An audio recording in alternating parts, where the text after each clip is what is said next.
Hi అండి. Welcome to Aishwarya all in one mini vlog.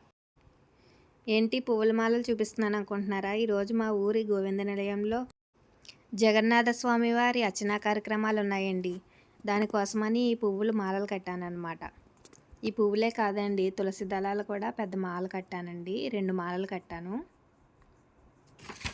భక్తులను వచ్చేటప్పుడు తులసి దళాలు అలాగే పువ్వులు ఏమైనా ఉంటే పంతులు గారు తీసుకురమ్మన్నారండి. మా ఇంట్లో అయితే తులసి మొక్కలు అలాగే మల్లెపూలు కనకాంబరాలు ఇవన్నీ ఉన్నాయన్నమాట. అందుకని ఇలా మాలలు కట్టి తీసుకువెళ్తున్నానండి.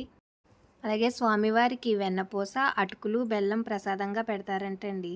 నాకైతే ఇంట్లో కొంచెం మేగడ ఉందనేసి వెన్నపూస చేసి ఒక ప్లాస్టిక్ బాక్స్లో వేసానండి. అలాగే కొద్దిగా అటుకులు కవర్లో వేసుకుని పట్టుకెళ్తున్నాను అనమాట. అక్కడ జరిగే పూజా విధానం అంతా కూడా మీకు నెక్స్ట్ వీడియోలో పెడతాను, చూడండి.